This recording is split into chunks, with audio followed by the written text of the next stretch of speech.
अरे मौका बिना फिक्र के जीने का मिल गया। 12, 20 और 80 से इन्वेस्टमेंट करने का तरीका मिल गया। जो आने वाले कल की प्लानिंग करके चलते हैं, सोच समझ कर उनको इन्वेस्ट करने का सलीका मिल गया। 12, 20 और 80 से पीस ऑफ माइंड मिल गया। म्यूचुअल फंड में इन्वेस्टमेंट करने का तरीका मिल गया। Finally balanced, active, passive, index or managed, तरीका मिल गया।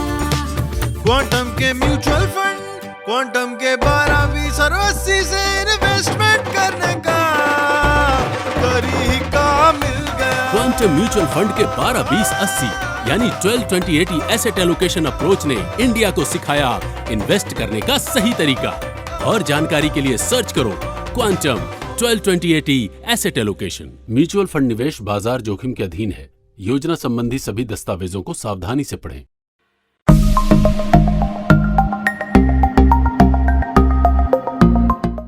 Good evening, everyone, and a warm welcome to the webinar. My name is Neeraj Kotian, and I'll be the moderator for today's session. I'm part of customer interaction team at Quantum Mutual Fund. First, let me thank you all for taking out time on Friday evening and joining us for the session. We'll request everyone to use the headphones for better audio clarity. Session will have approx 30 minutes of presentation, and then it will be followed by Q&A. You all can post your questions in the chat box once the presentation is over. Being a tax saving season, or let's say it's an ELSS season, you will be looking to invest in funds, not only to save tax, but also to build the wealth. At the same time, investors today are facing a stark reality of falling returns in ELSS funds, and they might be worried about their investments. Hence, in today's session, our fund manager, George Thomas, will talk about how Quantum manages the risk, or I can say he will take you through the understanding of knowing how to balance the risk-reward ratio, how he aims to navigate the uncertain environment and generate wealth over the long run. And he will also explain the things to focus on while choosing an ELSS scheme, tax planning, and share the strategies about wealth creation and what should be your move to save tax. So before we start, let me introduce our fund manager, Mr. George Thomas, who has close to 7 years of experience in equity research across multiple sectors. He has been part of Quantum since 2016, and at present is the Associate Fund Manager for Quantum Long-Term Equity Value Fund and Quantum Tax Saving Fund. Without taking much time of yours, we'll request our fund manager to take ahead the session. Over to you, George. Thanks, Neeraj. Thanks for logging in on a Friday evening. So today our topic is in terms of how to choose the right ELSS funds and how to kind of balance the risk versus the return potential of your fund. So I know many of you would have seen drawdowns in your ELSS funds in the current year, especially when the markets have been volatile and there have been some change in trends in terms of certain styles gaining traction and some styles going back in favor. So in my presentation, I would kind of present about how as an investor, how you can identify the risk management of the AMCs and the importance of those risk management metrics in choosing those funds. Because the primary factor here is once you select an ELSS fund, it carries a lock-in of about 3 years, and you do not have an option to come out of that fund until you complete that 3-year lock-in. So it's very critical to understand the risk metrics of specified fund and understand how the fund manager can kind of navigate in case we go through an uncertain period. So though our topic today is ELSS, so I would start with the asset allocation frameworks, because that's very important in your investment journey and long-term goal in terms of achieving your long-term goals. So though equities would be attractive in terms of return potential over long periods, there are years when equities could be bad and there are other asset classes could perform better. So it is important to maintain an asset allocation for your investment portfolio so that you have a balanced return across various time periods. For instance, in 2008, when you see the market Sensex had fallen by about 52%, the gold has shined reasonably well in that year with the gains of about 26%. So compared to an investor who had a 100% equity portfolio, so if you had a mix of equity and gold, you would have seen a much balanced returns in that particular year. And we saw that happening in every crisis situations in the past many years. And that kind of repeated even in the COVID year in 2020. So irrespective of the long-term return potential, it is important to have an asset allocation framework. And that would ensure you get a balanced return across time periods and you manage the risk in a much better way. Another important benefit of a portfolio which has equity and gold is gold tends to perform better when the economic environment is weak, which is not conducive for equity. And in a portfolio with a mix of equity and gold, you would see the downsides would be much lower than a 100% equity portfolio. So we urge investors to have an asset allocation framework to ensure reasonable experience across market cycles. So this is just reinforcing the role of various asset classes in your portfolio. While equity would help you in terms of getting that long-term kicker in terms of returns, gold acts as a good diversifier and it's a store of value during uncertain times. And that, as I explained before, it helps you in minimizing your downside.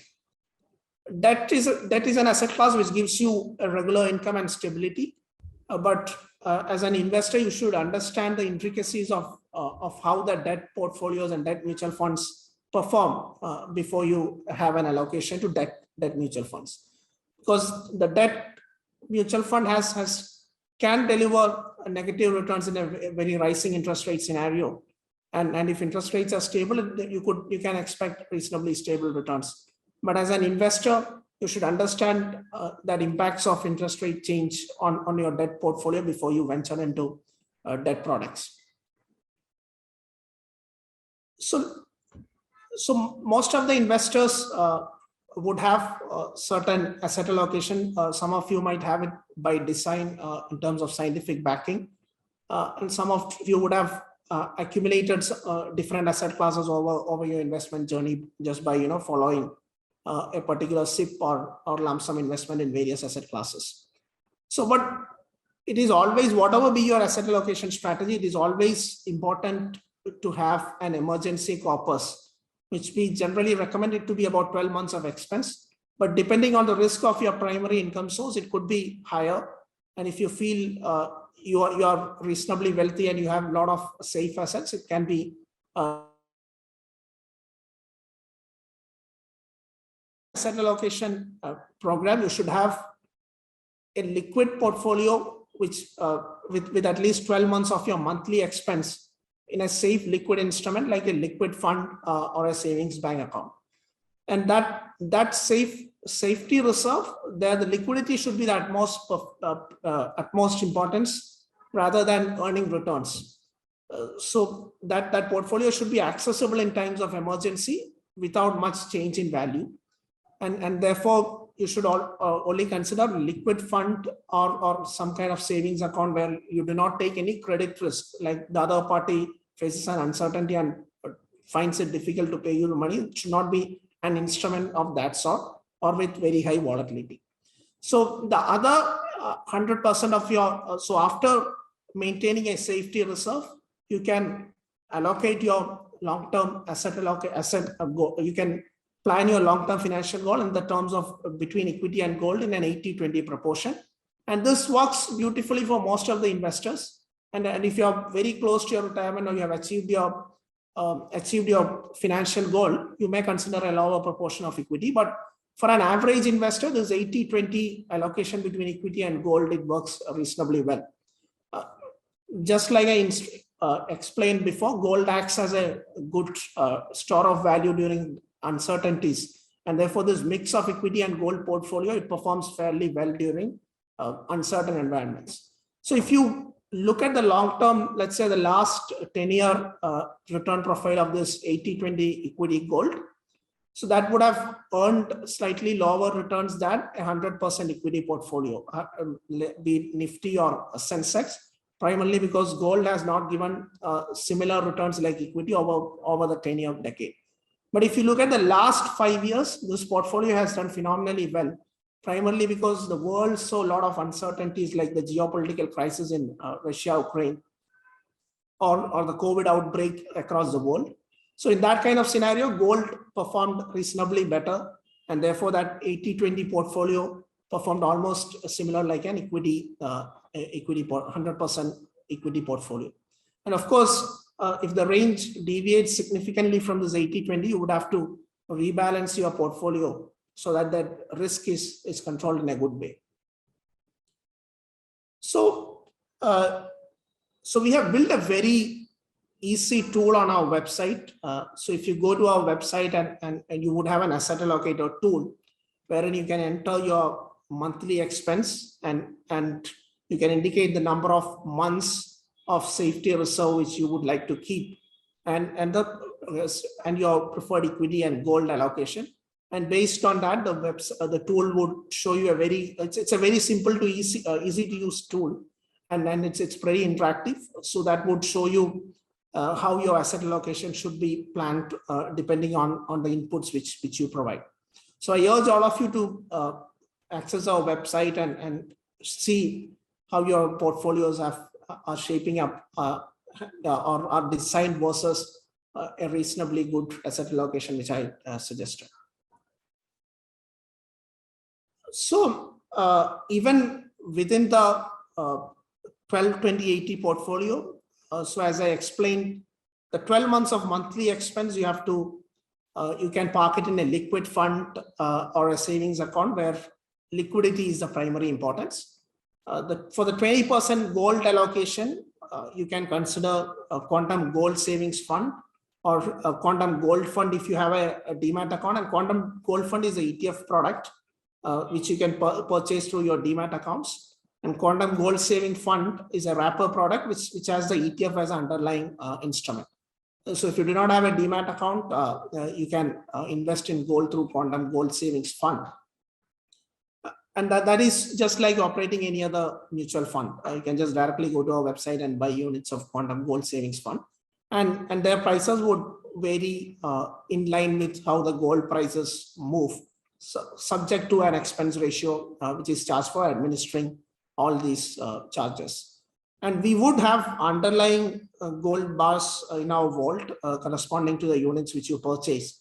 And therefore it's actually backed by physical gold and it's not anything of a paper portfolio in that sense. And the remaining 80% allocation, so what investors should ensure is you have a decent diversification in terms of style and investment across multiple segments like large cap, small mid caps and all of that. And you should diversify yourself between various styles like value, growth.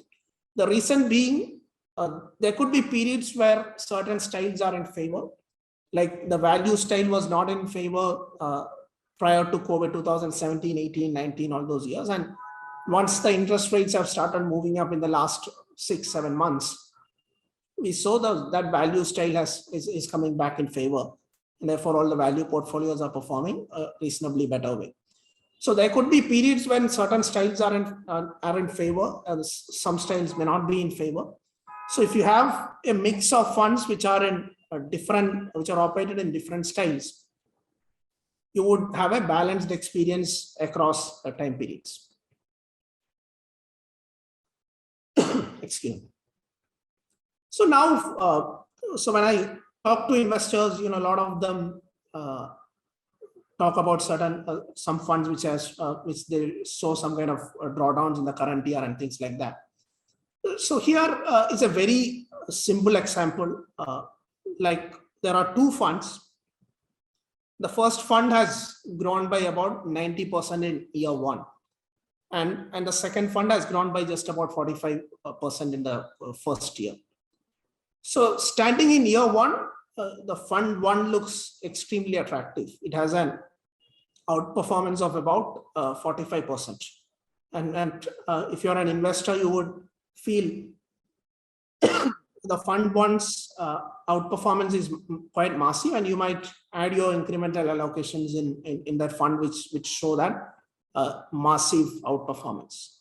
But coming to year two, what you can see is the fund one had a very high drawdown of about 75%.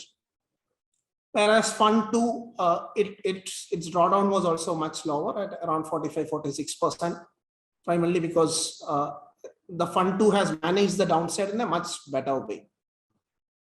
So in a year's time, if you see the holistic experience for an investor who had invested at the start of the first year, the experience has been much better in fund two, which I would explain in the subsequent slide.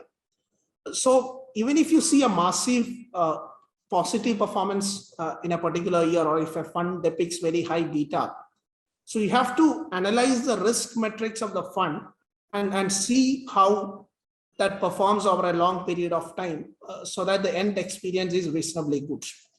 And this is particularly critical in terms of ELSS funds, primarily because the tax saving ELSS equity funds carry a lock-in of 3 years.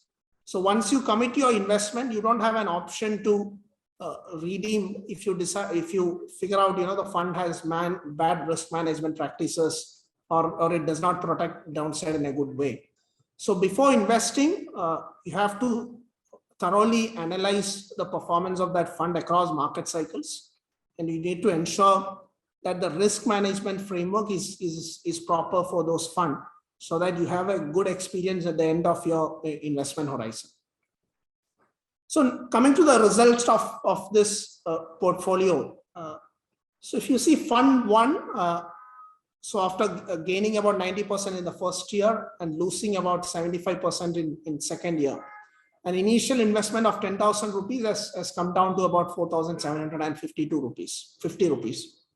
So whereas fund two, despite having a much lower gain in year one, since they were able to manage the downside in a bad year in a much better way, the end portfolio value is much better than a fund which displayed very high volatility in year two.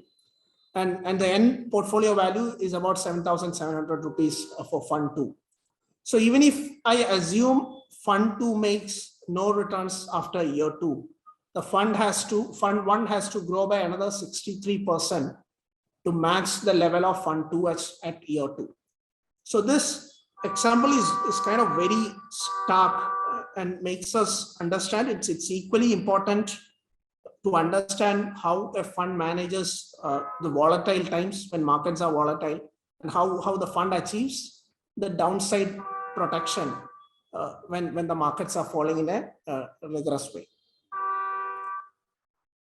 So these are some of the prominent funds in the industry, and was even quantum tax saving fund performance is given on the top row.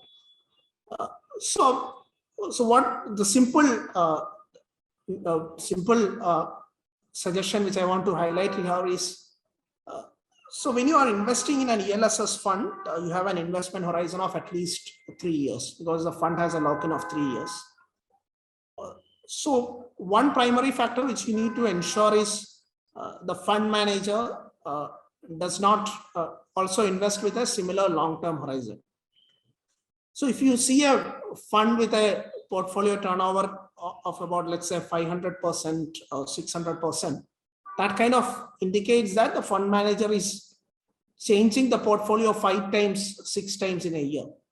So even if you have a 100% portfolio turnover ratio, it means the fund manager is completely changing the portfolio in a year's time, and therefore the investment could be with a very short-term horizon.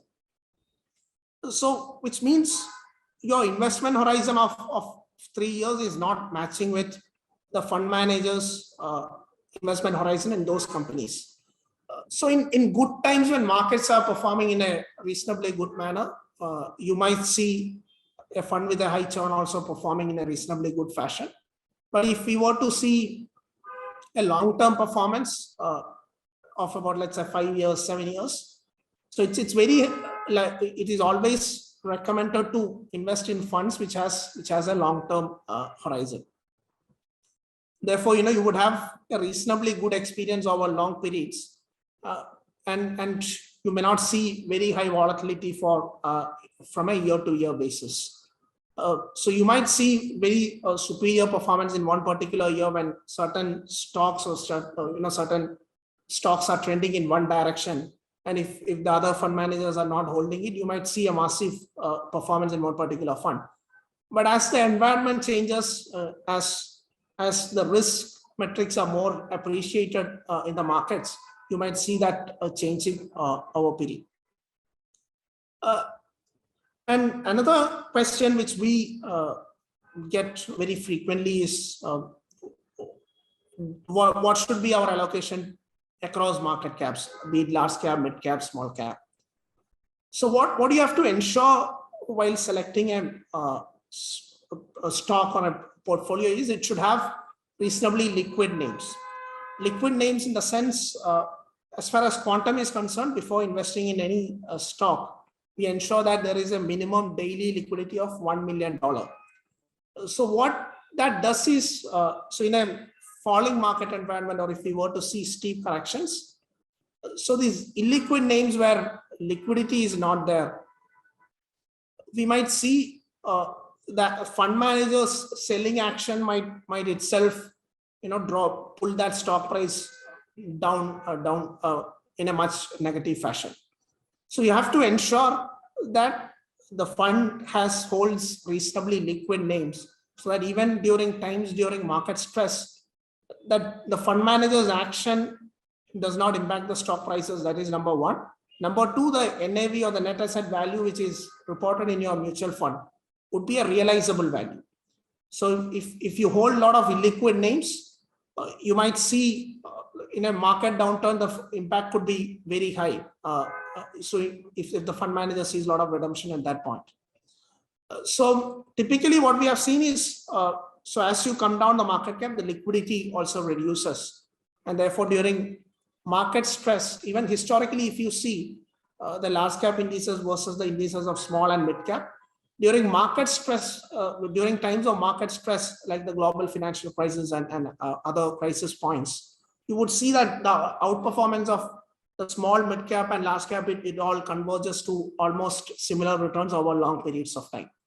So it is important to have a liquid portfolio, and that should be one criteria when investors choose the funds. And you should not be influenced by very high short-term performance in one particular year. And you should also ensure how that fund performs in a bad environment or in a rising interest rate scenario.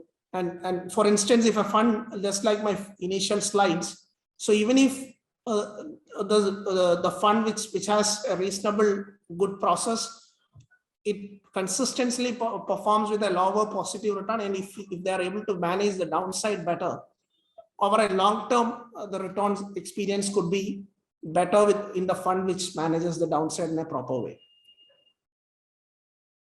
So what are the things which investors should notice while choosing an ELSS fund?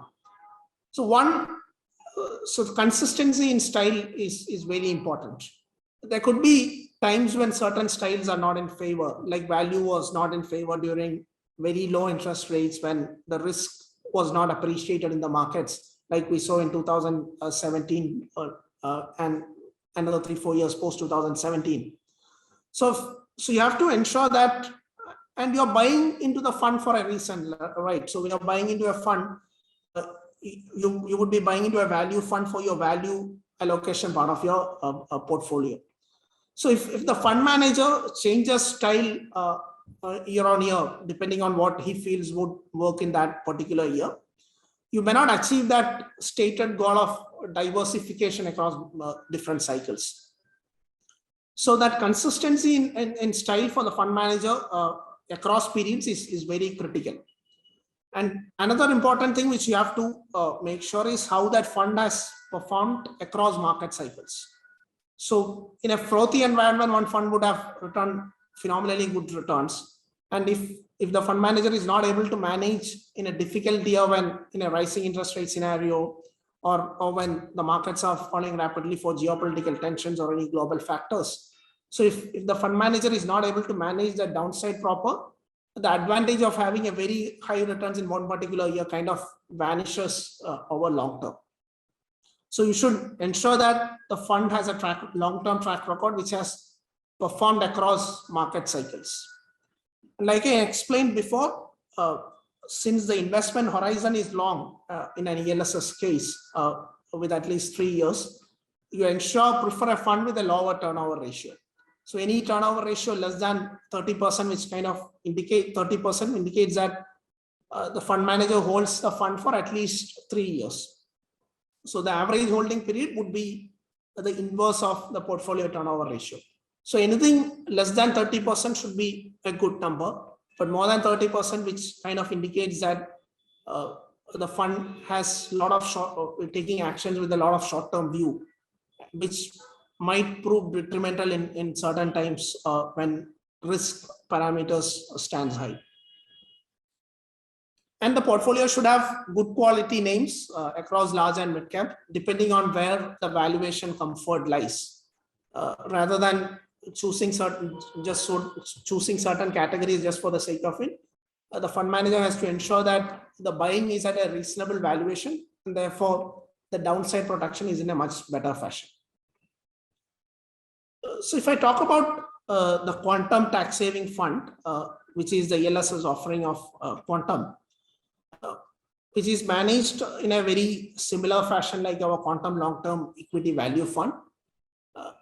And it's built on a bottom-up research process. We have a research team of about 14 analysts who does ground research, meet companies, and based on that, they build their financial models, develop understanding of the business. And based on our bottom-up research, we choose stocks which are undervalued compared to their intrinsic value. It could be undervalued for short-term reasons, but all our companies, portfolio companies, would have a good long-term potential.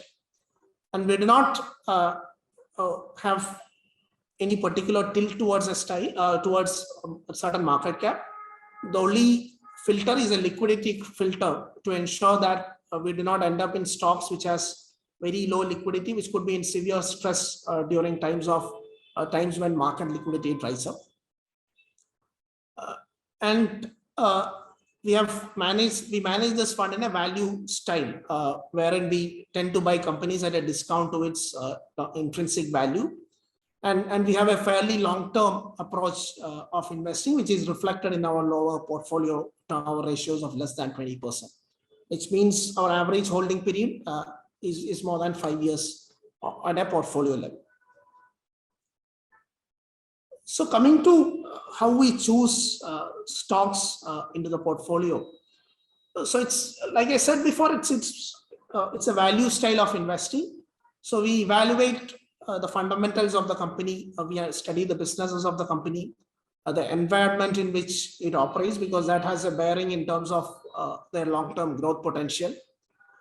We invest in companies which has good governance practices, which does not which does not have a history of short charging minority shareholders just for the favor of promoters, and we ensure that the financials of the company supports that long-term ambitions which the founders and the executive management of the company has.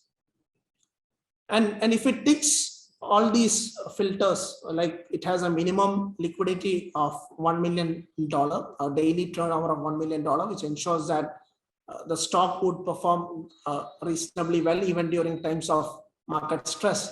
And if the company has sound governance practices, which would make sure that minority shareholders get their fair share of earnings and not short charged for the interest of promoter, And if the fundamentals of the company are looking good, those kind of companies gets into our portfolio, provided they are at a discount to their long-term, the intrinsic value.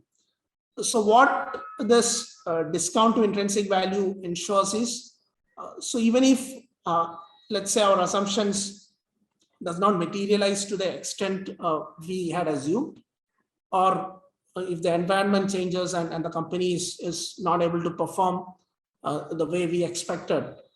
So since we buy the company at a discount to its intrinsic value, there is a safety net there. So there is a margin of safety, which we call in financial terms, which ensure that even if the numbers do not pan out to the extent we expected, the downside of that stock would be much lower because of the discount at which the stock is trading. So whenever the stock gets into our buy limit, which is typically at a 25 to 40% discount to its intrinsic value, the stock gets into the portfolio. And whenever the stock exceeds the fair value, we kind of sell out of those stocks. So there are a couple of other reasons why we could probably sell out the stock. One, if there is a change to view of the management, we might sell out of the stock, or if the governance standards of the company deteriorates from the point we invested, we would exit the stock. And the other reason would be if we are able to find better investment alternatives than the holding the stock which we are holding, we might switch to those better companies. So if we look at the history of Indian markets, so there could be periods when certain sectors are in favor, and there could be we might see massive rallies in certain names or certain groups, business groups, which is in favor for the season. But as an investor, what I would look is how that company or the business group is likely to perform over very long periods of time. So for instance, if we take the infra boom between 2004 to 8, we see between 2004 to 7, the infra index has almost gone up by close to 6 times. And a lot of companies took excessive leverage, the risk, they took excessive risk during those times just to prop up the businesses at those points.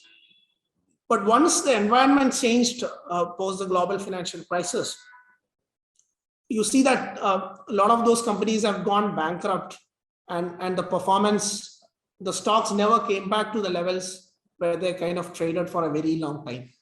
So this chart kind of emphasizes the importance of selecting companies with good governance practices. So if the market is extremely bullish and the governance standard in the company is poor, that's a very dangerous combination.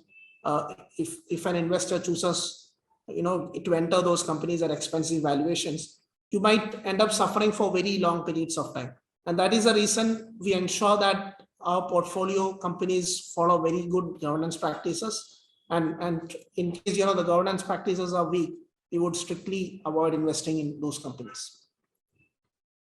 And then, so this is a classic case of how value investing works. Like we saw in 2016, 17, the IT sector was going through a change. Like we were seeing that wave of new digital systems coming up. A lot of those legacy systems were replaced by newer systems which are based in cloud and online systems and things like that. So Indian companies saw some moderation in their growth rates at that point because they were transitioning to address those new market opportunities.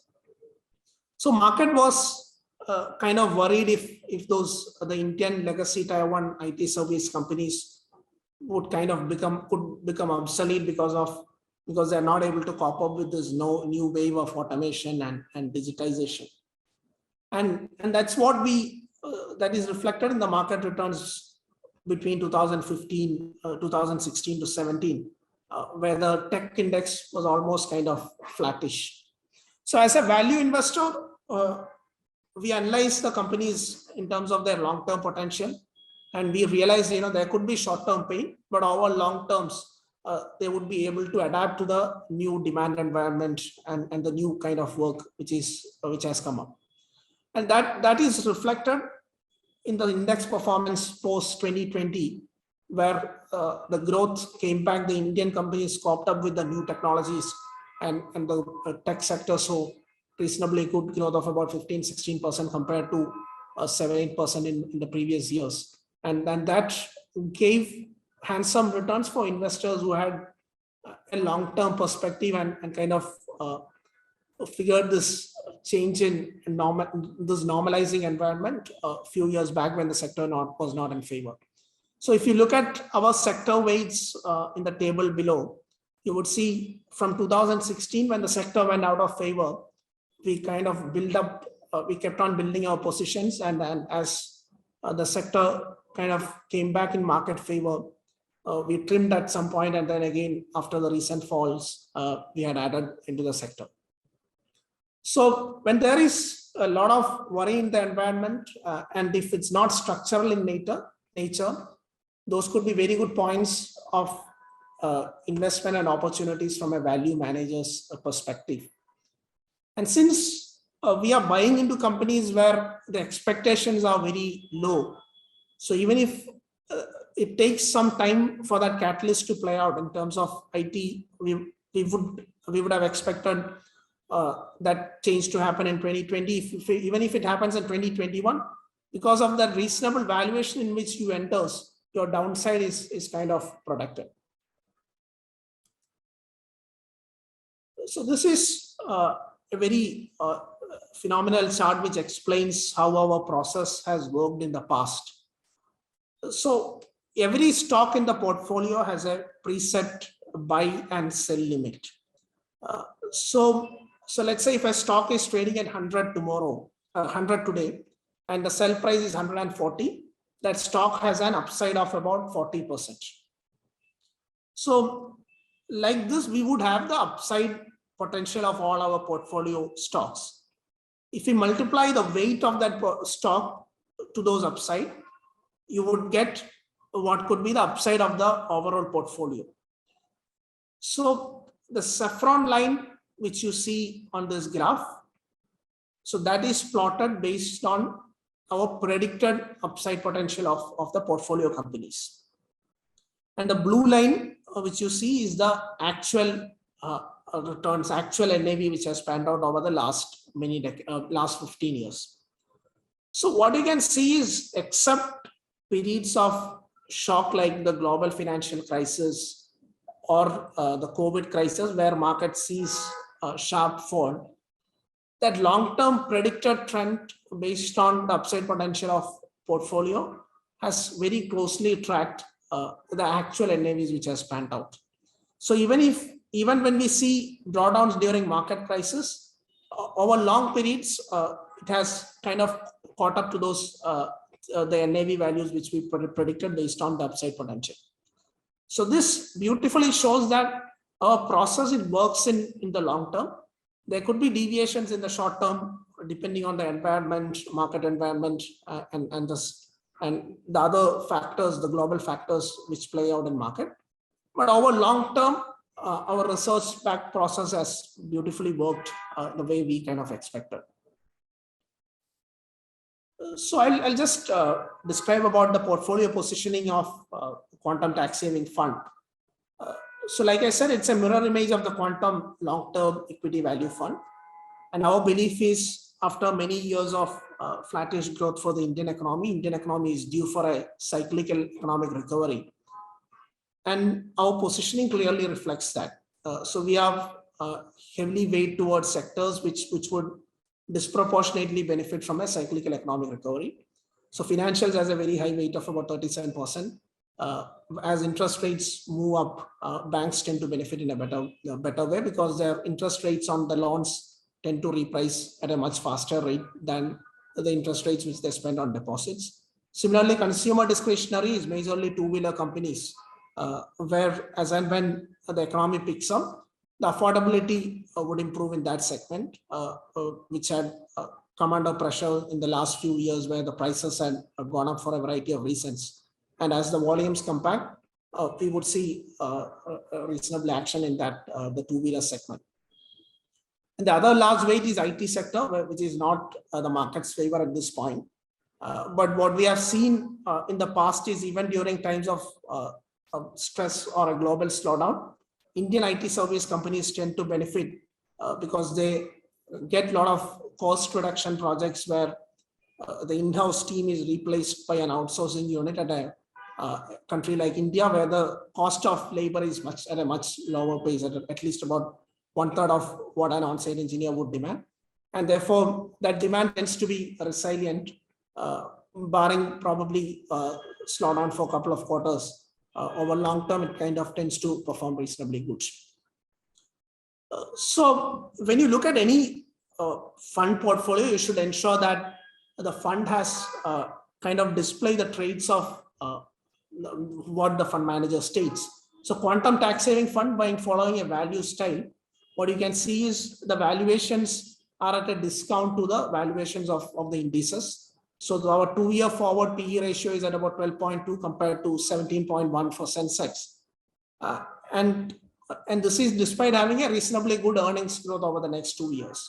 So if you adjust that valuation for the earnings growth, underlying earnings growth, the fund is fairly reasonably positioned in terms of the PEG ratio, which we call, which is a PE ratio adjusted for the earnings growth of underlying portfolio. So when you say a value portfolio, it doesn't mean that you buy only cheap PE stocks. We tend to buy companies at a discount to its intrinsic value. And therefore, that is reflected in that PE breakup on the bottom of the chart. We even hold certain companies which have a PE ratio of more than 30 times, but those companies would have earnings growth to justify those kind of valuations.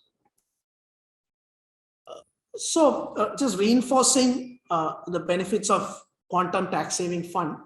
One, you would ensure tax benefit in that 1.5 lakhs bucket, where you get the benefit of income tax reduction up to 1.5 lakhs.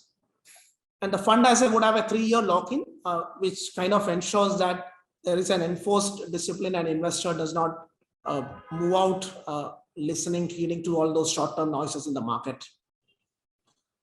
And being an ELSS fund, which is based in equity, it has a good earnings potential over the long term. And at the same time, it would help you in terms of saving taxes. So if we compare ELSS with other options in ATC, there are two things which I would highlight. So one, ELSS has the least minimum lock-in period of 3 years. So if you see any other option like PPF, ULIP or tax saving fund, if tax saving FD, all of them carry a much higher minimum investment period. And even on a taxation perspective, it is taxed in a very favorable way at long-term capital gains tax rate of 10%. For capital gains more than 1 lakh. While PPF is exempt from taxation, it's a fixed income product, and you would have a return potential. The current running return potential is about 7.1%. So equity over long periods of time, what we have seen is it has a reasonably good earnings potential, and even the taxation is fairly favorable. Lock-in period is kind of moderate, and that helps you to be a preferred option in the ATC category. So equities, if you see at the last 2-decade return profile, so on a median level, at 12-13% kind of rolling returns has happened on a 3-year rolling basis. If you hold for any 3 years, so most of the times you are likely to earn a return of about 12-13%, which is much better than the fixed income options which you have and the other options in the table. So this has been the track record of quantum tax saving fund. So over the last 1 year, when the value style has come back in favor, when the interest rates have gone up and the risk is appreciated in a better way, the fund has regained its performance, and it has, as of November end, it has an outperformance versus the BSE 500 of more than 100 bips. Of course, there were tough periods in 2017 and 19 when value were not in favor. But the advantage is in a rising interest rate scenario, the value still tends to come back in favor, and the returns kind of compensate for the shortfall which happens in the historic period. So that has been the presentation from my side. So we are open to take questions at this point.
Thank you, George, for your insightful presentation.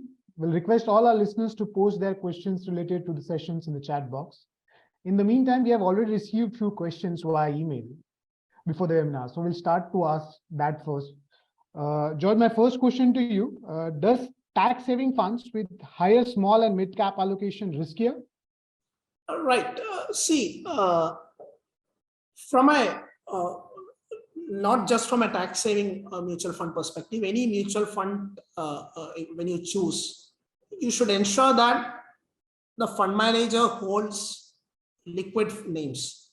Like let's say, so right now my tax saving fund AUM is just about 100, a little more than 100 crore. Even QLTVF is managed in a similar fashion, and that's about 900 crore. So both put together is about 1,000 crore. So let's say if there were a good amount of inflows into the fund and the AUM goes to a much larger level. So if I end up holding illiquid names, so the problem with small and mid cap is the liquidity tends to reduce as you come down the market cap. Market cap, or even in terms of the free float, which is the amount of stock which is available for trading in the markets. So as you come down that market cap, the liquidity tends to reduce. So one major problem is when the fund manager tries to sell that stock in a stressful period, the drawdown on those stocks would be much higher. You may not be able to realize those actual value, stock price which you see in the market. The moment he starts selling the stock price also starts coming down, and that has an impact on your NAV of your mutual fund. That is one reason. The second reason is from a scalability perspective. And if the mutual fund sees a good amount of inflows in subsequent years, the fund manager may not be able to replicate his past track record if you have a very high exposure to illiquid names. So that should be one metric which you have to be very careful from a risk management perspective. Thanks, George. George, next question. Retaining ELSS beyond 3 years period is prudent. Will ELSS eat capital in long run or even become negative? Why expense ratio is high in ELSS scheme? Right. Expense ratios are generally comparable to other diversified funds. Expense ratios does not end up higher in ELSS funds. So it's your investment in any ELSS scheme has to be part of your equity allocation of your portfolio.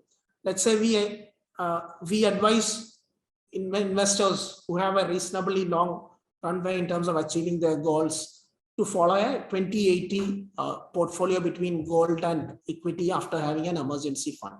So this ELSS fund would be part of that 80% equity block. So 3 years is just the minimum holding period from a regulatory standpoint. But what we have seen in equities is the longer your holding period, the experience has been reasonably good. So it is advisable that you continue your equity allocation and the ELSS investment until you reach your financial goal. And it is recommended to have a very longer term holding period.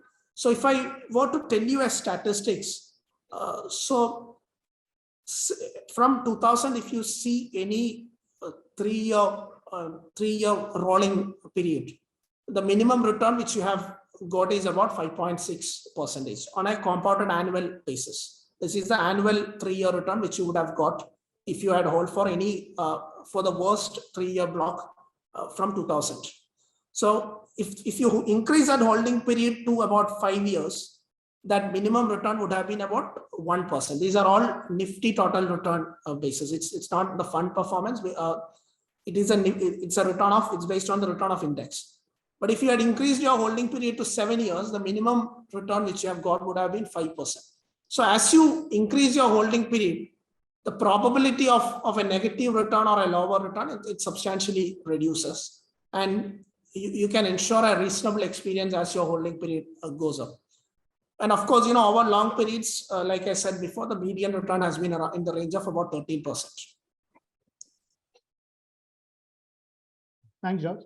George, there's a question on our current topic that is worried about falling returns in your ELSS fund.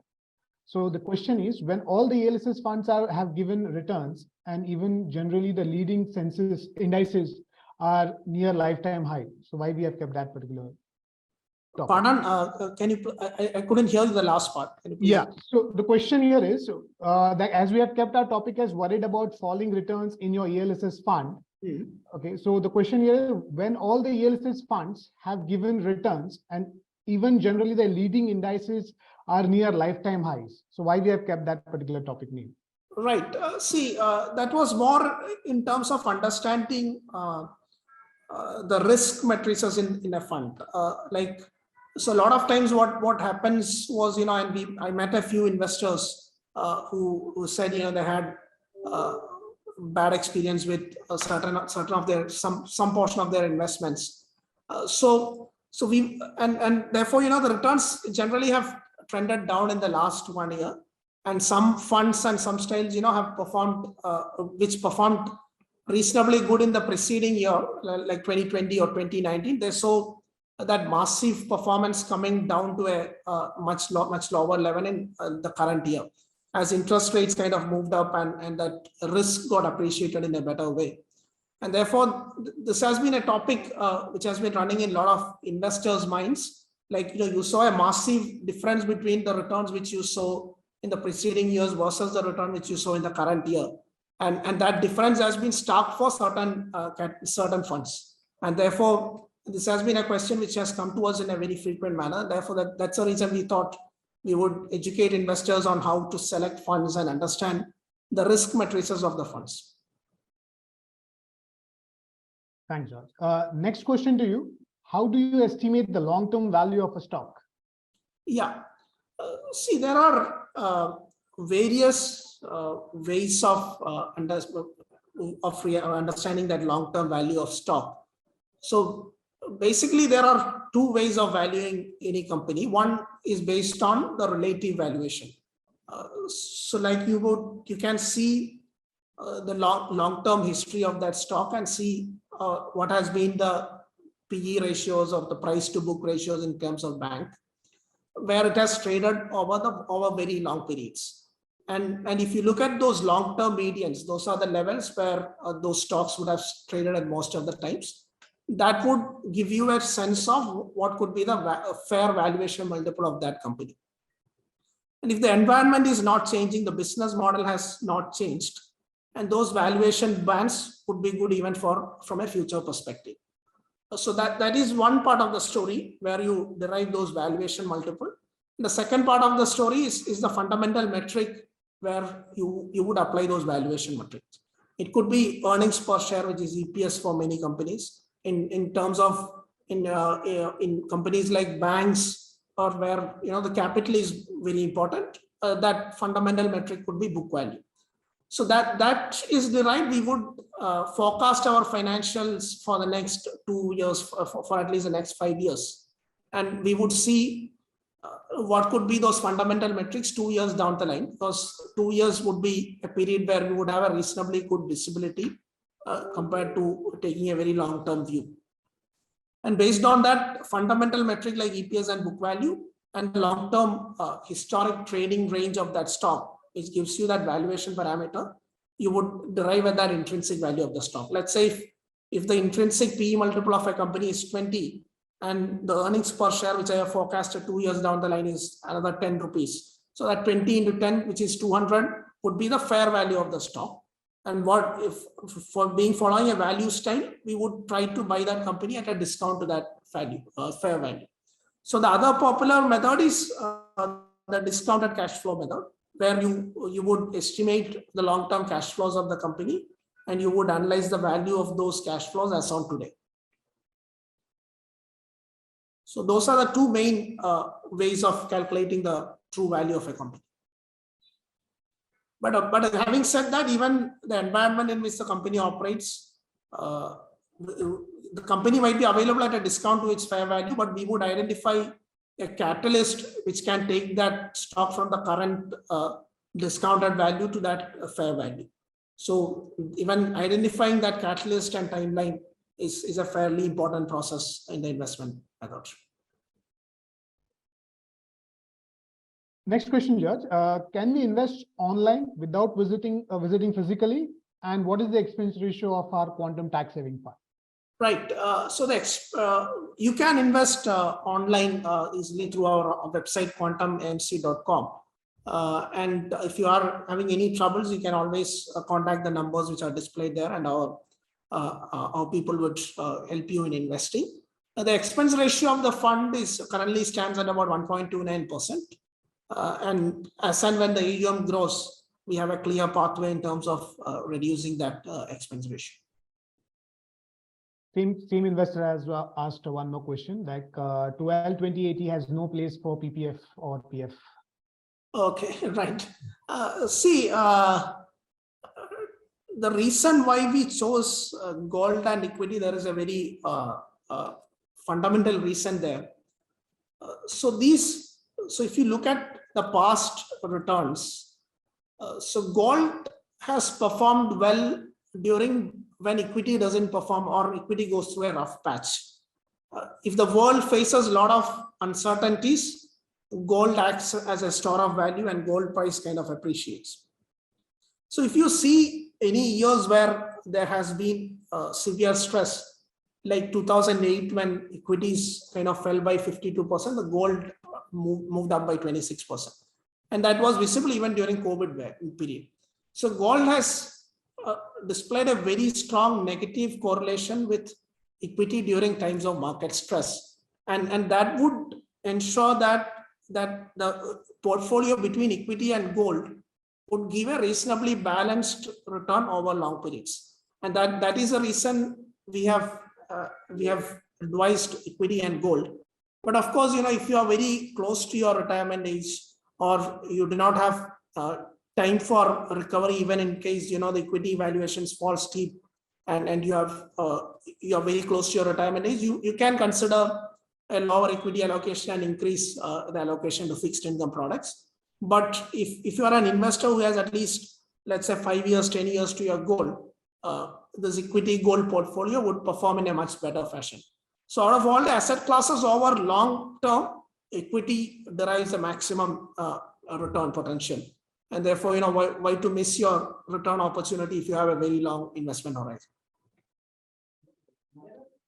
Thanks, George. Next question, should we invest only 1.5 lakhs per year in ELSS, or can we invest more? Yeah, you are open to investing more as well. So the 1.5 lakhs is just the limit up to which you would get the tax exemption as per the Income Tax Act.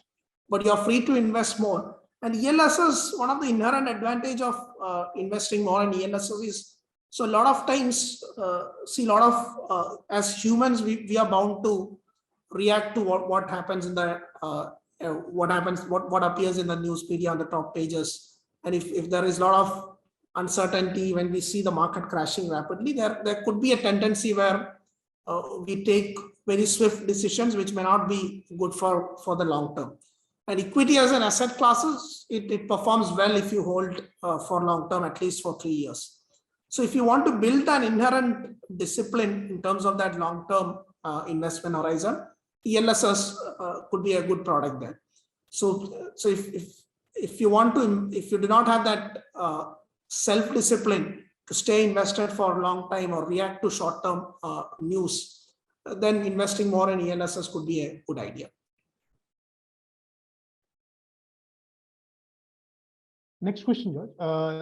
Now market is at all-time high. Can we invest in ELSS now? Right.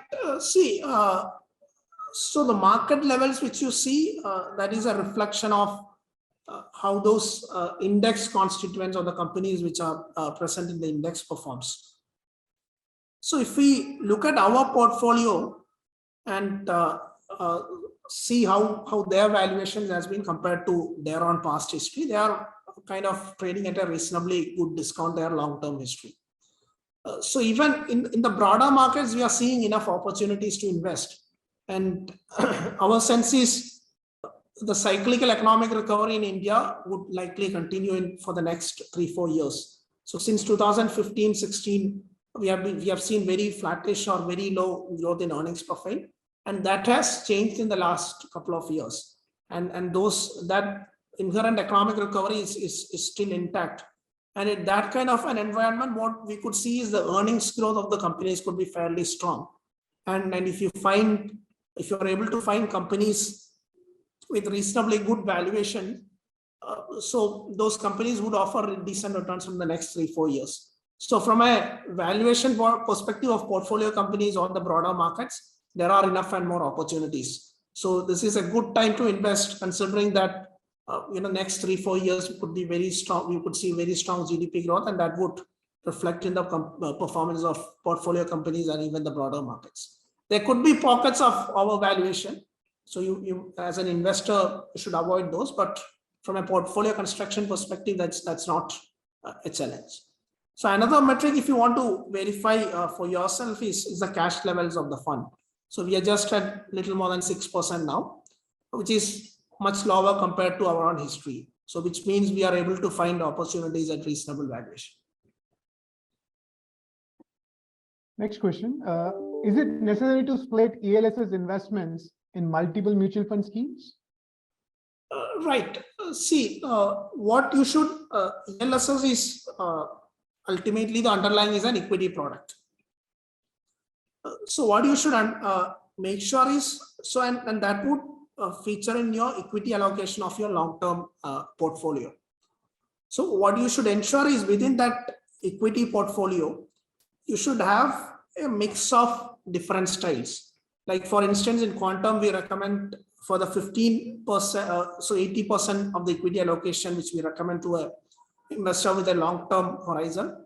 So what we advise is 15% of that you can park in a value fund like quantum long-term equity value fund or quantum tax saving fund, which is managed in a very similar with a very similar portfolio.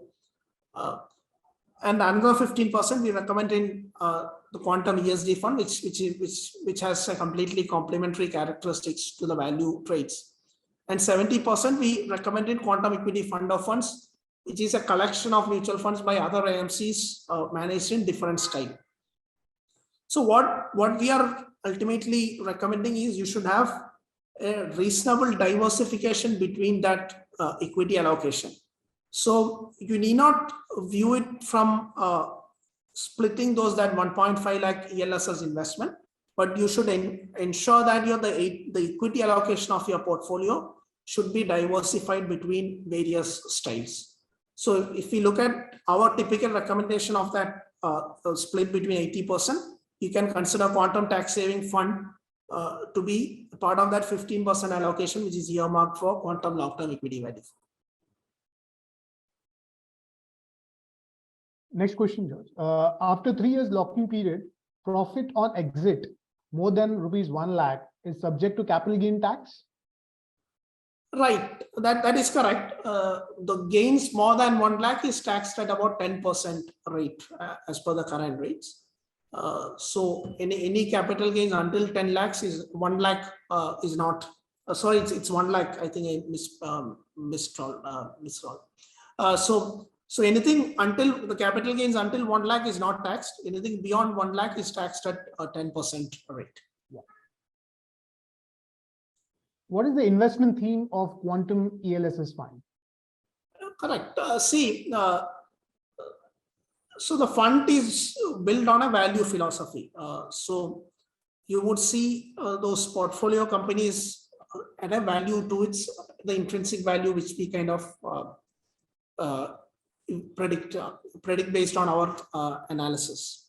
And it's purely on a bottom-up basis, wherein you identify companies which has good long-term prospects, but which are available at a discount to its fair value for whatever reasons. It could be short-term noise, it could be some market worry which may not kind of materialize. So it's managed in a value style, and you would see a set of companies which trades at a discount to its long-term value. So the fundamental principle of the fund is that, but of course, as I described in my portfolio positioning slide, we are expecting a cyclical recovery in the economy, which is already underway. And the current positioning is to take a disproportionate benefit from that cyclical recovery of economy. And typically cyclicals like banks, automobile, the two-wheeler companies, especially, which is very much linked to the economy and mobility. So all those could gain disproportionately during times of cyclical economic recovery. And therefore, we are positioned in favor of cyclicals. More than 50% of the weight is between financials and those two-wheeler auto companies. Thanks, George. Next question, George. Isn't PPF the new debt considering the changing scenario? Compared to liquid fund, isn't a high earning saving bank account just with the interest rate of 7% a good option for emergency fund, as it has a cushion of 80 TTA? See, I would just start by explaining the fundamental difference between an emergency fund and a long-term fixed deposit.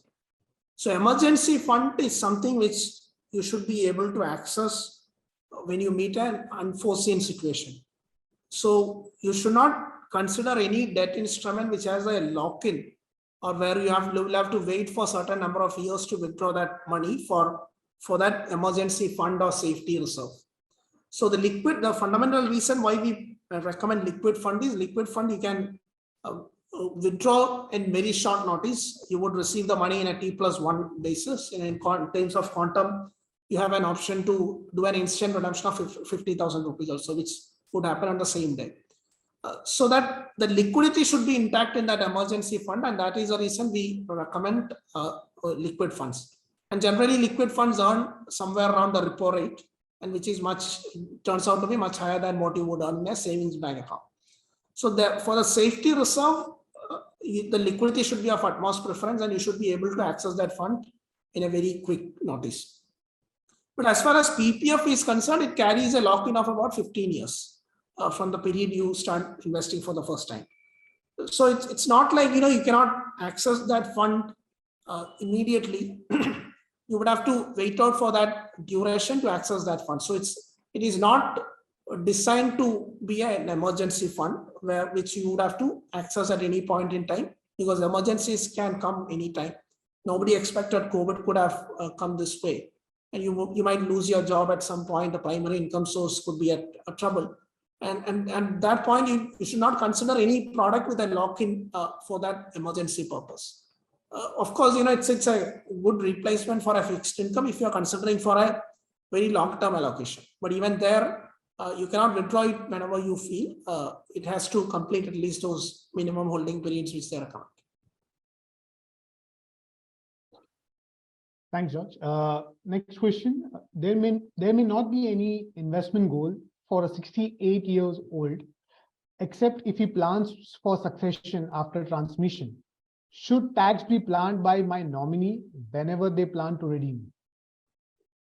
Of course, see, for the last almost 8-9 years, the tax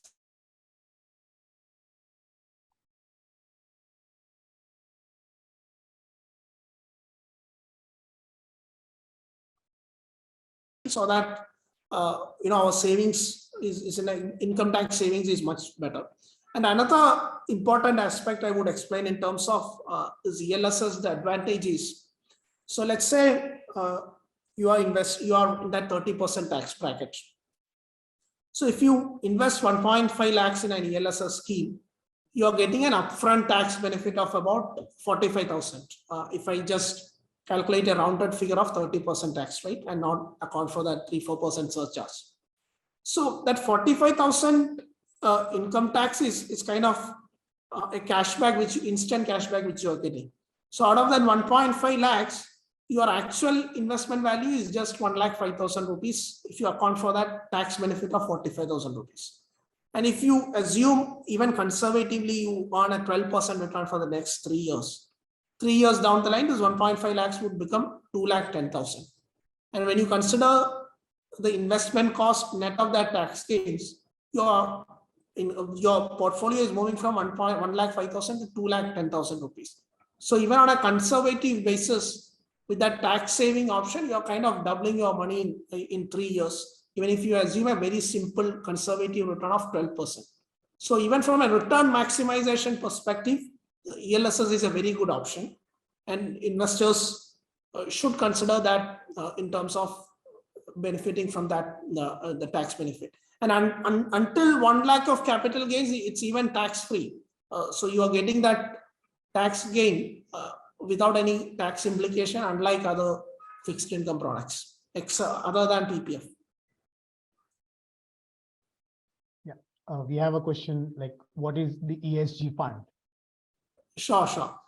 So ESG theme is a very prominent theme which is coming up in the global world. So ESG stands for environment, social, and governance. So in an ESG fund, what the fund manager does is, so he scores all the companies under coverage in these ESG matrices. So the environment score would be based on how the company is treating the environment, how it is, what the company is doing in terms of offsetting certain pollution or something which could happen during the manufacturing process, and how it is treating the environment around it. So is it replenishing the water table, which is which the water which they are drawing. The social aspect of that would be in terms of how it treats the society which is around it, how it treats the various stakeholders, how it treats their employees. And the governance aspect would be, so if the company has a history of, let's say, going against the minority shareholders while just benefiting the promoters, those kind of companies would rank low on governance. So companies which collectively rank very good ranks in all these parameters, environment, social, and governance. So we have a combined score, and those top companies with those top scores get into the portfolio. So what this does from an investor perspective. So typically companies which has good ESG practices tend to be companies which has much lower risk, and they would have sustainable growth over a very long periods of time. So if you are treating your environment in a very good fashion, you might avoid the risk of, let's say, a penalty for polluting the environment much more than the regulatory standard, or even over a long periods of time, that substantially reduces the risk in the company. So if the company treats its the society around it in a good fashion, you would see very low risk of, let's say, the social unrest which could happen with a project which company goes polluting the entire environment, disturbing the society around it, and all of that. So even the minority shareholders would appreciate the long-term performance if the company has a very good governance practices. So based on these, you are essentially reducing the risk in those investments, and that set of companies would perform in a good fashion over very long periods of time. So unlike the value fund, the investment is purely based on the ESG matrices, and therefore, there is no threshold valuation which is required for a stock to get into that ESG matrix. So if you are considering, if you have an allocation to value fund, this ESG fund would have very complementary characteristics to these value funds. Even the holdings are kind of different. So almost 75% of the names are unique. If I go to compare between ESG fund and the quantum long-term equity value fund. So that is a broad theme of ESG fund. You select a fund with good ESG practices and which would have reasonably good lower risk profile compared to the broader markets. Next question, George. Will the switch from other quantum funds into quantum tax saving fund will qualify under ATC for the benefit of the year? Right. The investment in quantum tax saving fund would get the benefit of ATC, but whichever fund you are redeeming to invest in your quantum tax saving fund, whatever is the capital gains which is there in the original investment, that would be subject to taxation. So if you can make fresh investments, that would be that wouldn't be subject to taxation of those historic capital gains. And as an investor, so you get the benefit of compounding the tax which you are realizing at this point. Next question. When the fund manager holding duration in a typical ELSS fund is generally long with the lower churn, should the expense ratio not be lower in comparison to other open-ended equity funds? So you would have to view it from a different perspective. So the lower portfolio turnover ratio, it doesn't mean that we kind of invest in a company and forget about it for the next 5 years. So we would constantly monitor those companies and to ensure that that the performance is in line with what we intended for on how it would perform in the long term. And therefore that research is a continuous process. So even once the stock gets into the portfolio, the tracking of that stock doesn't end once the stock gets into the portfolio. So that tracking is a continuous process. You keep meeting the managements, you do ground checks and ensure that the company is performing well as intended at the time of investment. And therefore it's a continuous research process irrespective of that holding period. But what that holding period would ensure is the fund manager also views that companies from a long-term perspective and not just invest them with a view of just a quarter or a two. And the disadvantage of investing with a very short-term view is those short-term views and the short-term momentum can quickly change. Whereas if you are investing with a very long-term view, the chances of your thesis playing out turns out to be a little on a higher side.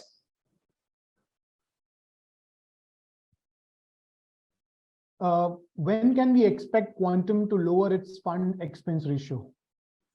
Right. So we have a fairly clear pathway in terms of lowering that expense ratio, which we had also displayed on our website some time back. So right now our AUM is on a relatively lower level. As and when we scale up that AUM and reaches a reasonable threshold level, we would obviously pass on the benefits to the investors, and you would see the expense ratios coming down. Can we invest in SIP for taking tax benefit? Yeah, definitely. So ideally, so from a taxable investor's perspective, you can do an SIP of an amount of 1.5 lakhs divided by 12, and that would give you a reasonable experience irrespective of the market volatility. But of course, so if you are an investor, if you are yet to do all those tax savings for the current year, it is advisable you start doing at least now. And the way the economy is shaping up, it's not a bad idea even to do a lump sum at this point. Or you can even stagger it over the next 3 months. Does Quantum Tax Saving Fund invest in IT companies? If no, why? Yeah, we invest in IT companies. So we do not have a sectoral call like we would ensure certain weightage in a particular sector. It's purely based on bottom-up research, and with all the uncertainties going on in the global front, so we are able to find decent opportunities in the IT space. We have about 4 companies from the sector which are available at a good discount to their intrinsic value, and therefore all of them have got into the portfolio. All those 4 companies, and the combined weight is around 18% as of now, Brett. What is the turnover ratio of Quantum ELSS fund? Yeah, it's about 18.5% over the last 1 year, but it has been even lower if I go back in the history. So last 1 year we have sold out a few names and we found some new opportunities, and that's the reason it is at 18.5%. But we have a fairly long-term view. So even 18.5% kind of indicates the average holding period would be slightly more than 5 years. Next question. How do we reduce the risk of poor performance in ELSS funds as it carries a lock-in of 3 years? Right. So like I explained in my initial slides, where you saw a massive positive performance in one particular year, and if investors jump into that fund without understanding the reason of that performance, then it could land up in some troublesome year. So what you have to ensure is you understand that risk management frameworks of the mutual fund. One important metric is you should ensure that fund holds liquid names. So even if, let's say, the AUM moves from 1,000 crore to 10,000 crore or 20,000 crore, the fund manager should be able to replicate his past performance. So if you see a massive outperformance in the recent past, and if the fund holds illiquid names, and if more money comes into that fund, the fund manager may not be able to replicate the past victory, just because the underlying nature of investments does not have the capacity to take that kind of massive inflows. So that is one thing. And the second thing is, so as an ELSS fund, you're giving the funds for at least 3 years. So you should ensure that even the fund manager has a fairly long investment horizon, and he invests with a long-term perspective. So like I said before, if the fund is churning too much, or you're seeing a lot of trading in that fund, it might perform in a very favorable environment for a very short periods of time. But at some point when the market turns, or you see an environment where risk is appreciated to a much higher extent, you might see that style or that high trading strategy may not work over long periods of time. So those are the 2 critical parameters. One, you ensure that there is a decent liquidity in the underlying holdings. Number 2, the holding periods of the fund manager should at least match with your investment horizon. And another important factor which you have to understand is you should understand the style in which the fund manager is managing the fund. So typically there are 2 broad styles, which is value and growth. Value funds, they tend to buy companies at a discount to its intrinsic value, and that the value style generally works well in a high interest rate scenario or in a rising interest rate scenario, like the one which we are seeing right now. Primarily because the valuations generally tend to be more cheaper than a growth fund, and therefore, so even if you see a very high rise in interest rates, so when the impact on a value fund portfolio tends to be lower, because essentially all the value is derived by discounting all your future cash flows at a certain interest rate. So if you have if you have a growth portfolio which has a lot of growth expectations coming out in the future years, the impact of that higher interest rate at which you discount to the present value could be much higher in a growth portfolio. So you should understand that style and have a sense on how each style works in different market environments. Thanks, George. Next question. As per your best experience, which quantum funds may give higher returns of around 20% plus in around 15 years time frame? Right. So I don't want to, let's say, commit any specific return number. But the general thumb rule, or what we have seen in Indian markets is kind of the markets very closely follows the nominal GDP growth trend in the country. Historically, if you see, so like I said, so the median 3-year or 5-year or 7-year rolling returns of Nifty over the last couple of decades has been around 12-13% kind of level. So typically, what would happen is, the companies does not operate in isolation; it operates in certain economic environment. So if we assume the real GDP of India on a sustainable basis, it could grow at about 6.5%. The inflation over long periods of time could trend somewhere around 5%. So this 6.5% of real GDP plus 5% inflation, that gets us 11.5% number in terms of the nominal GDP growth potential on a reasonable basis.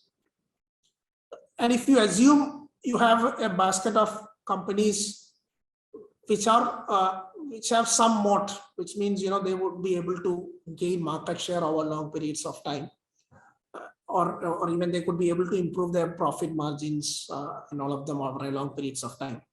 So you can assume slightly higher returns than the long-term nominal GDP growth rate, which is 11.5%. If I assume a 2 percentage points additional return, additional benefit, that comes out to be about 13.5%. And if you choose a portfolio with stocks which are favorable at that point of time, and it's favorable from a certain cyclical points of time, certain stocks do well in certain parts of the cycle, you might end up making slightly more returns than the 13.5% kind of levels. And that should be the anchor level for any long-term investor. And what one should actually understand is, when you see excessively high returns over it might be manageable over a short period of time, but if you were to replicate that over a very long horizon, you would have to take much higher risk also. And from Quantum's perspective, we are very cognizant of those risk matrices, and therefore the returns has to be seen in conjunction with that the risk profile which we take. And the funds which we have, they are all fairly complementary in nature. The Quantum long-term equity value fund, it's a value style of management. The ESG fund, because it does not have a valuation criteria for stocks to get into the portfolio, that tends to have a growth tilt. So fund of fund is a collection of mutual funds which is managed by other fund houses. So those are kind of complementary in nature, and that would ensure the investors have a balanced approach across time horizon.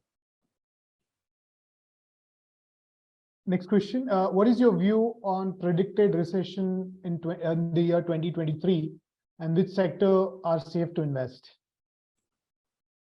Right. So whether a recession would happen or the extent of recession is anybody's guess, and your guess is as good as mine. But from an India standpoint, if we think about it, about 60% of our GDP is based on domestic consumption. Another 10% is government consumption. So even if we were to go back to history and see what happened during global financial crisis, those impact tends to be very minimal.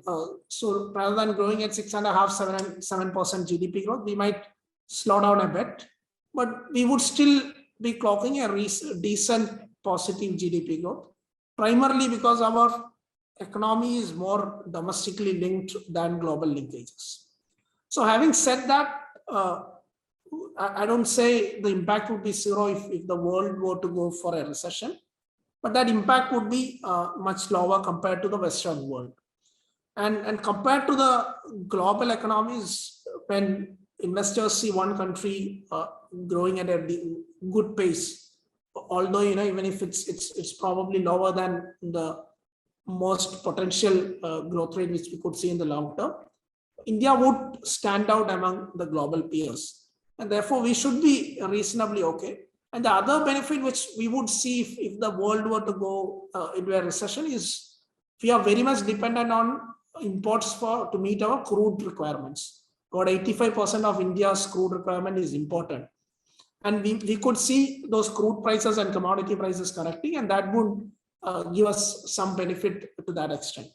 So I don't see a very worrying situation, even if we were to go through a global recession.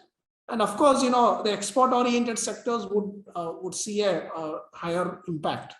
But for sectors like IT sector, where they could even benefit, because in a recessionary environment, Western countries might try to cut down on their tech spends, and therefore they might increase the outsourcing proportion to countries like India, where it could be achieved in a cheaper level. So the sectors which are export oriented, which cater to global demand, like the chemical sectors and things, could see a higher impact. But broadly, we should be okay. And from a fund manager perspective, those could be periods of very good opportunities where we might be able to get good companies at good, decent valuations. Next question, George. As we focus on value investing, what is the precaution taken by Quantum Fund House, especially in ELSS schemes, to prevent the value traps?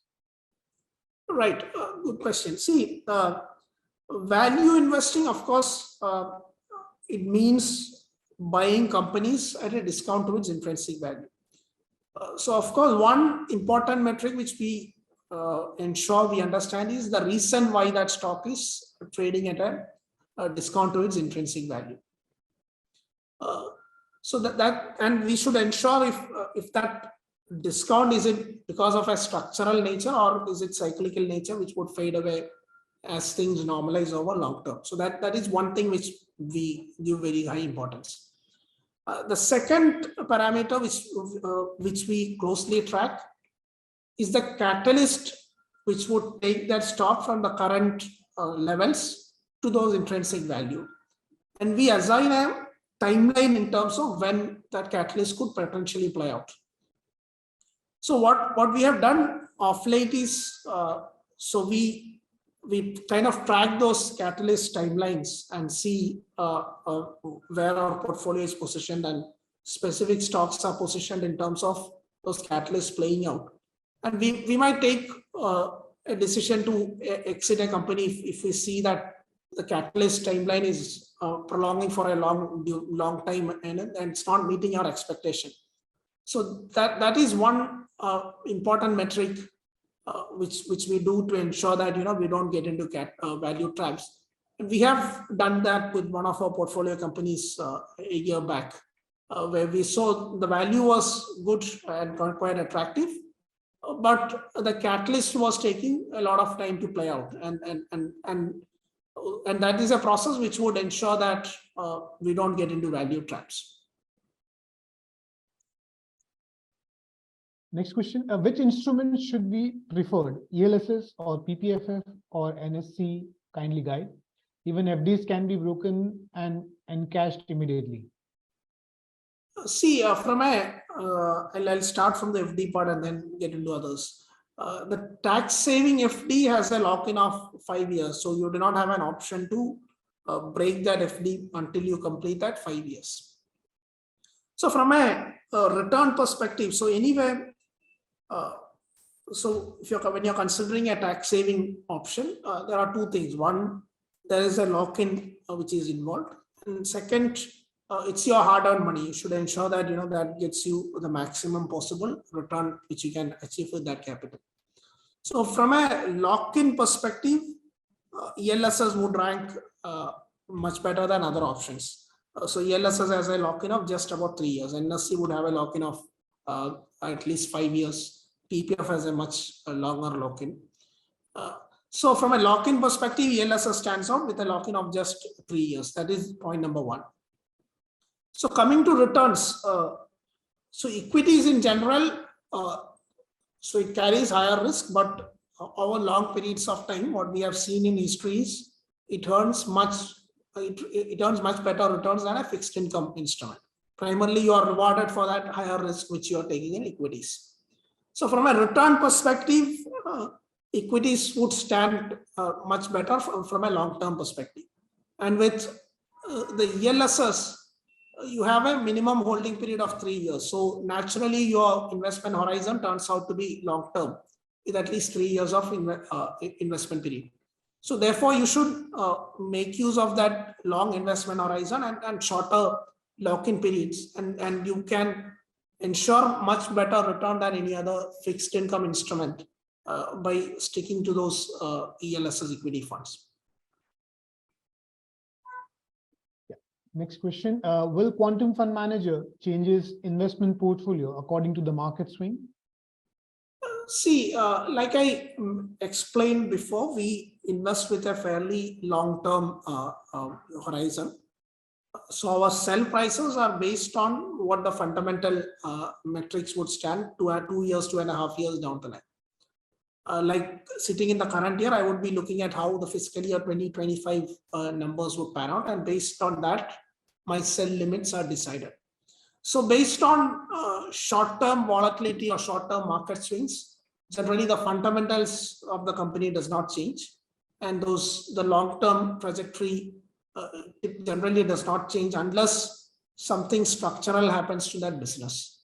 So as long as the fundamentals do not change and our catalysts are in place, we will stick to our holdings irrespective of whatever be the short-term market movements. But what you could see is if in a period of very frothy valuations, you could see a lot of our companies could hit those fair values on, and you might see the cash levels going up. So naturally, that has a risk reduction methodology imbibed in that process. When the valuations become too frothy, or if the stock is pricing in too much of good news, you would see the cash levels of the portfolio going up. And as the market corrects, we would be able to deploy at much cheaper valuations. So we do not, the short answer is we don't change the positions based on short-term market views. We take a fairly long-term view and invest. We would be happy to add as long as it is available at a discount to fair value. So there's a question on turnover ratio. As you said, that turnover ratio is 18%. Okay, and if you change the portfolio for future, then for future emerging economy, your turnover ratio should be high.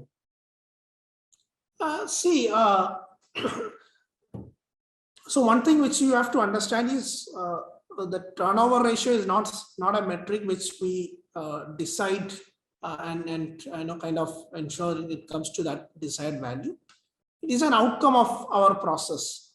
So if I were to explain you in very simple terms, so if I am holding a portfolio stock, let's say company X, and if the company is able to grow its earnings on a consistent basis year after year, my sell limit would also increase. In the sense, if I see, when I see 2 years down the line earnings per share, let's say a company is at 100. So when I move to the next year, I would start looking at, let's say I'm looking at the 2025 earnings at this point. So 1 year down the line, I will start looking at 2026 earnings of that company.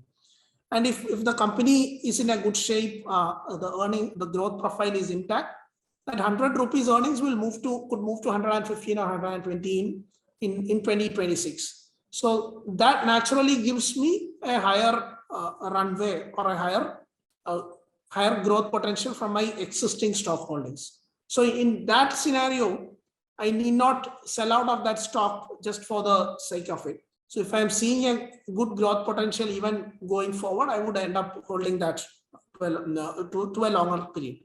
And that is the reason you are seeing the turnover ratio to be low at 18.5%. It's not a number which we have designed. It is an outcome of our investment process where we stick to companies with a long-term investment horizon. And as long as it's in a growth pathway and it's available at a good valuation, we would be happy to continue holding those stocks. And you have seen enough examples in Indian markets or even companies in our portfolio, which has delivered phenomenally good returns consistently for many years. So those kind of, and as your churn ratio increases, another factor which happens is when you're selling and buying a stock, you would incur the brokerages, which typically is about 10-12 bips. So even that is an expense to an investor perspective. So unnecessarily churning the portfolio for the sake of it would be detrimental from a return perspective. Next question is, how much AUM is ideal for a fund to be managed prudently? There is no lower limit to decide the fund manager would be able to operate in a good way. But what you should pay attention is the scalability of the portfolio. So like I mentioned before, so if you are seeing a fund with a 100 crore portfolio, which has a lot of small cap names, those underlying companies would have certain capacity in terms of absorbing flows. So if there is a company which has a 100 crore, let's say, market cap, and the fund has a 10 crore investment into that 100, let's assume the 100 crore is a free float which is available for trading, and the fund invest about 10 crore into that company. So if we assume that fund's AUM grows 10x, he will not be able to make incremental allocations into the same set of companies because he would have a capacity issue. The free float of that illustrative company was just 100 crore, and if his fund size grows 10x and those individual contribution comes to 100 crore, it kind of occupies 100% of free float, which is theoretically it's not possible. So one thing which you have to ensure is the underlying portfolio should have the capacity for scalability, because fund flows is based on can vary depending on the short-term performance or even how the fund is perceived in different environments. So the underlying portfolio should have the capacity in terms of scaling up even if it were to see a very large inflows. So that's one metric which you have to track, and you should ensure the holdings are fairly liquid. But there is no minimum threshold below which the fund manager would have a difficulty in terms of managing.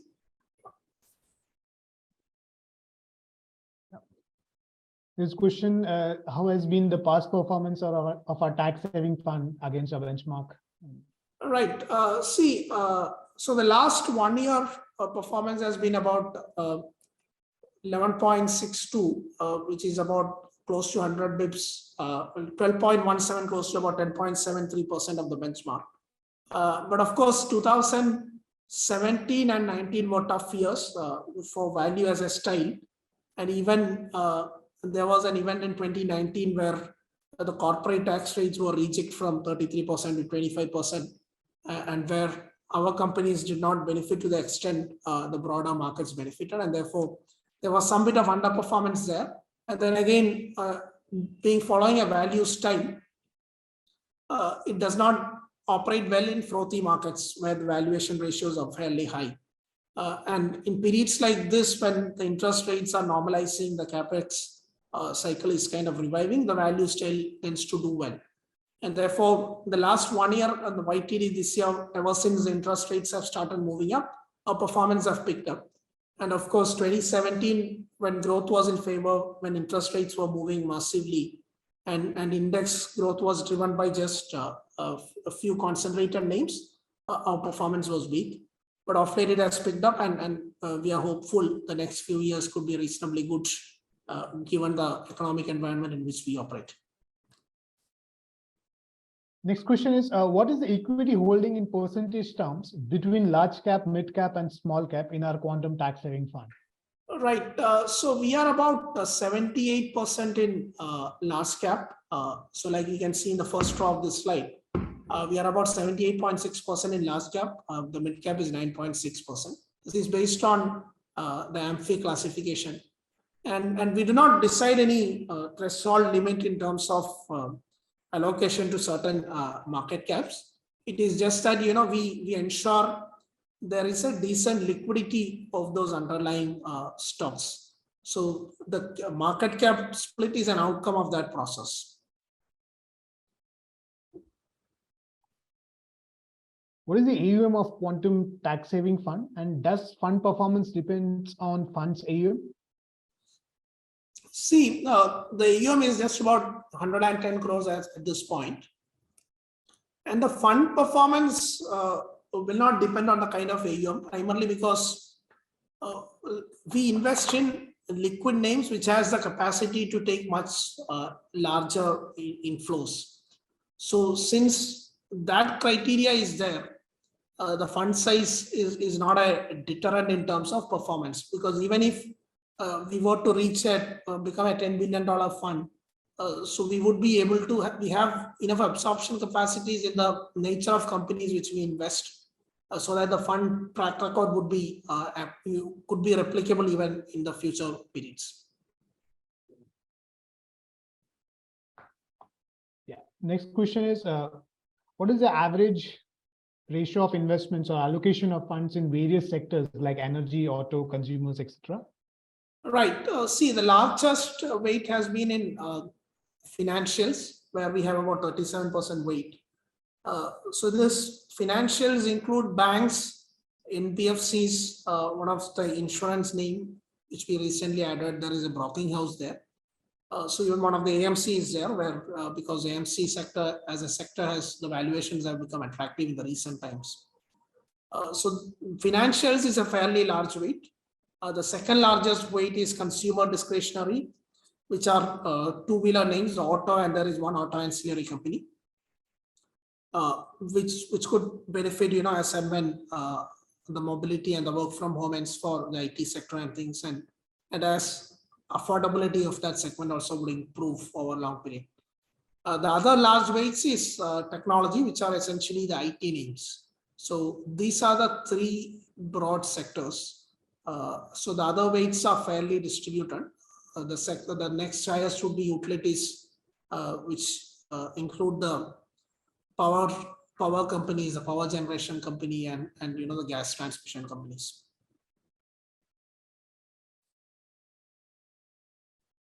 What is the PE around the fund?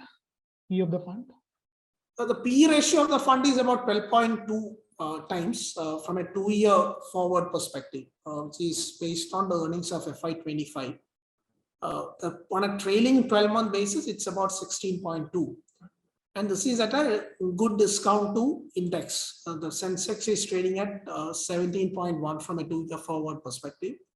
From a trailing perspective, it's at 24. But what you should notice here is the PE ratio adjusted for the underlying earnings growth. So if you see, the Sensex has a 2-year forward EPS growth potential of 16.8%, whereas our portfolio has a growth potential of about 14.5%. So if you adjust that valuation for the potential earnings growth, it is available at a much cheaper ratio, cheaper valuation compared to the index.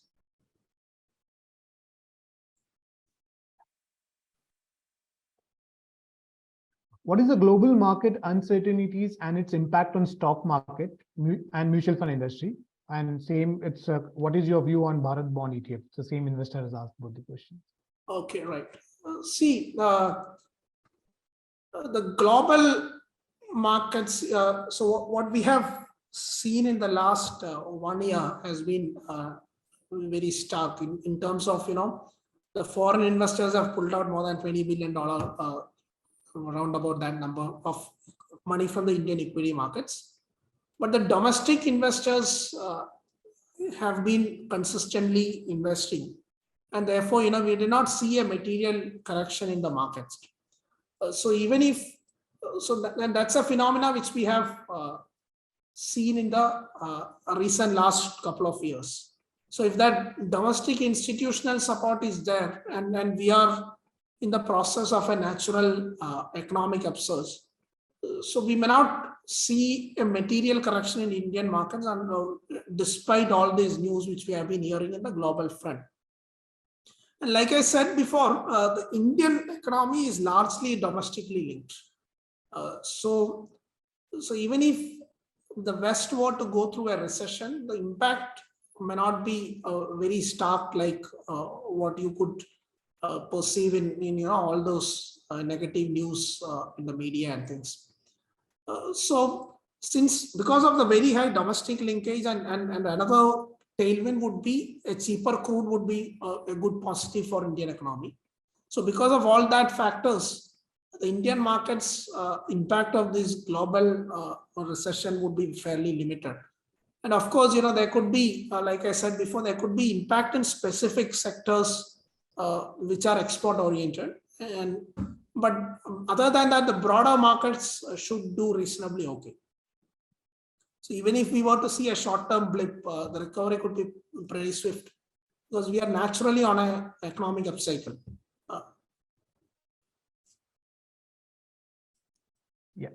Next question is, what is the difference between direct and regular plan? What should an individual investor prefer? Right. So the difference between direct plan and regular plan is, so in a direct plan, you are directly coming to the fund house and buying those mutual fund. And typically the expense ratio tends to be lower in a direct plan.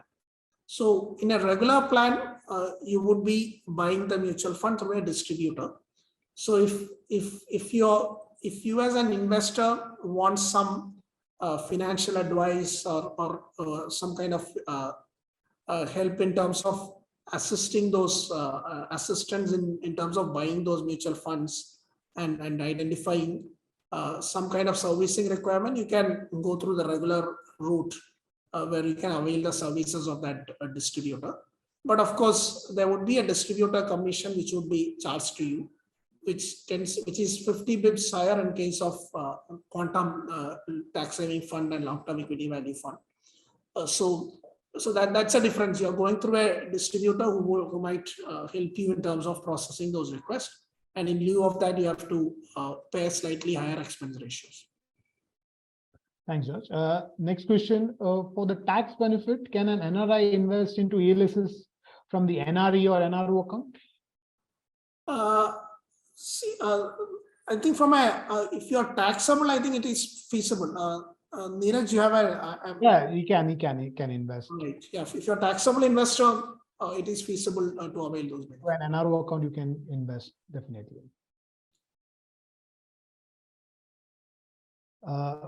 With this, we'll take a last question for the day. Why is quantum tax saving fund not a part of your 12-20-80 equity bucket? Can we consider quantum tax saving fund for the regular equity investment?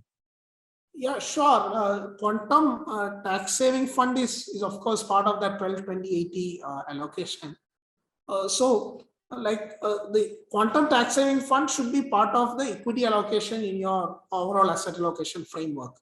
And since it is a mirror image of quantum long-term equity value fund, you can consider this as a portion of the 15% allocation, which is anchored to the which is a value portion in quantum long-term equity value fund. And this should be a part in that kind of that bucket. You can consider this even for the regular investment.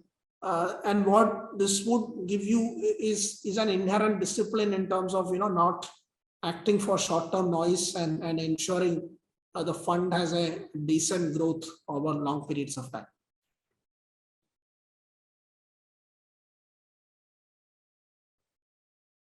With this, we will end our Q&A session. George, any closing comment from your side? Yeah, so like I said, while choosing the mutual funds, you have to, apart from looking at the most recent performance, investors should understand the risk metrics, understand what are the scenarios under which the fund is likely to perform, and understand the risk management perspectives of that fund, so that you're not taken for a surprise after investing a couple of years down the line if there is a style drift or it sees massive drawdown when certain style is not in favor. And as investors, you should always ensure that there is a decent diversification in your equity bucket within the equity allocation framework. So that has been, have a long-term perspective and stick to your asset allocation. You should do well in long term. Thank you, George, for your valuable comments. To know more about our 12-20-80 solutions, we'll request all our listeners to visit our website, www.quantumamc.com, Also, further, for any questions to be answered, you can write to us at customercare@quantumamc.com and we'll be happy to answer the same. Once again, thank you everyone for giving your valuable time. Stay safe and happy investing to you all.